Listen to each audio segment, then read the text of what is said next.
Class 10th गणित अध्याय 2 बहुपद का उदाहरण नंबर 4 देखेंगे हम। क्या कहता है उदाहरण नंबर 4, एक द्विघात बहुपद ज्ञात कीजिए जिसके शून्यकों का योग तथा गुणनफल क्रमशः ऋण 3 और 2 है। देखिए, पहले के क्वेश्चन में हमें क्या दिया होता था, हमें पहले एक द्विघात बहुपद दिया होता था जिसके हमें शून्यक निकालने पड़ते थे और उन शून्यकों की सत्यता की जाँच करनी पड़ती थी। तो फिर इस बार ना एकदम उल्टा कर दिया है, उन्होंने हमें शून्यकों का योगफल और गुणनफल दिया हुआ है ऋण 3 और 2 और बोल रहे हैं कि द्विघात बहुपद ज्ञात कीजिए। अब भाई ये एकदम उल्टा हो गया है, हमें पता नहीं, समझ में नहीं आ रहा कि हमें आगे करना क्या है। तो फिर देखिए, सबसे पहले तो हम एक द्विघात बहुपद मानेंगे। द्विघात बहुपद में कुछ नहीं रहता है, उसमें बस हमें ना ए बी सी की वैल्यू पुट करनी पड़ती है और ए बी सी की वैल्यू ना हमें ये योगफल के सूत्र में और गुणनफल के सूत्र में मिल जाएंगी। आइए तो क्या देखते हैं हम इसे। हल दिया है, अपन को क्या क्या दिया है, दिया है शून्यकों का योग, शून्यकों का योग यानी योगफल, कुछ भी बोल सकते हैं। कितना दिया है, ऋण 3 और शून्यकों का गुणनफल शून्यकों का गुणनफल कितना दिया हुआ है, यह हमें 2 दिया हुआ है। ओके, आगे देखते हैं। माना द्विघात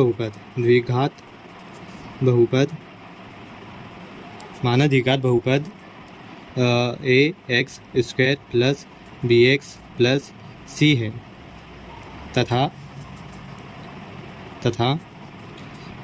अल्फ़ा और बीटा इसके शून्यक है।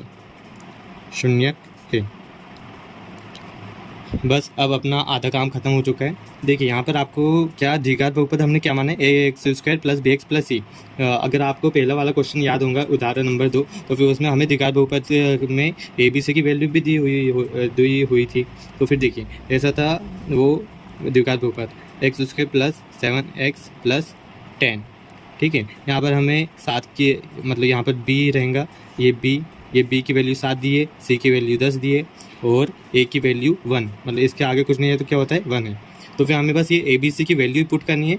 तो फिर ऐसे में हमारे क्वेश्चन का आंसर हमें मिल जाएगा। द्विघात बहुपद ज्ञात करने को बोला है, वो अपन को मिल जाएगा। तो फिर देखिए, हमें क्या करना है, हमें लिखना होगा शून्यकों का योगफल। इसका सूत्र शून्यकों का योगफल। ओके, शून्यकों का योगफल का सूत्र क्या था, अल्फ़ा प्लस बीटा बराबर इससे हमारे पास अल्फ़ा प्लस बीटा करने पर एक वैल्यू आती थी, क्या आती थी, शून्यकों का योगफल यानी उसकी वैल्यू कितनी है, ऋण 3 है। तो फिर ऋण 3 लिख देते हैं अपन, बराबर इससे यही वैल्यू किसकी आती थी, ऋण एक्स के गुणांक की, ऋण एक्स का गुणांक बटे में एक्स स्क्वायर का गुणांक।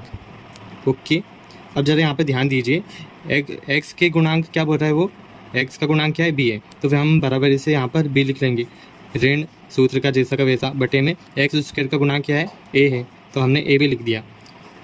तो फिर अब जरा यहाँ पर ध्यान दीजिए, ये इसके बराबर, ये इसके बराबर, ये इसके बराबर, तो फिर क्या ये इसके बराबर होगा, बिल्कुल होगा। ये ऋण 3 के बटे में कुछ नहीं, मतलब एक है। तो फिर देखिए, ये ऋण से ऋण तो कट गया, बी की वैल्यू अपने पास कितनी प्राप्त हो गई, बी की वैल्यू हो गई है अपने पास कितनी, 3, और ए की वैल्यू कितनी है, ए की वैल्यू 1, ए बराबर से 1। देखिए, हमारे पास बी और ए की वैल्यू आ गई है। अब अपन को सिर्फ सी की वैल्यू चाहिए, फिर वो ए बी सी की वैल्यू हम इसमें पुट कर देंगे। ठीक है, तो आगे देखते हैं हम। शून्यकों का योगफल लिखा था हमने, अब हम लिखेंगे शून्यकों का गुणनफल। ओके, शून्यकों का गुणनफल,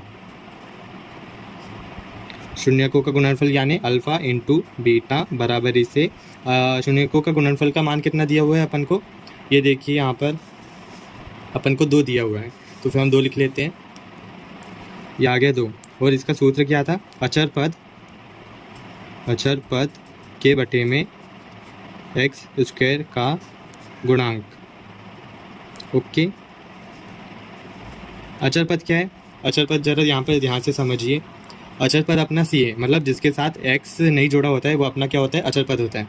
यानी ये सी लिख दिया, एक्स स्क्वायर का गुणांक क्या है, ये ए है। ओके, तो फिर देखिए, अभी मैंने क्या बोला था कि ये इसके बराबर, ये इसके बराबर, ये इसके बराबर, तो ये इसके बराबर होंगे, 2 के बटे में कुछ नहीं, यानी 1। सी की वैल्यू कितनी आ गई, 2 आ गई, सी बराबर से 2।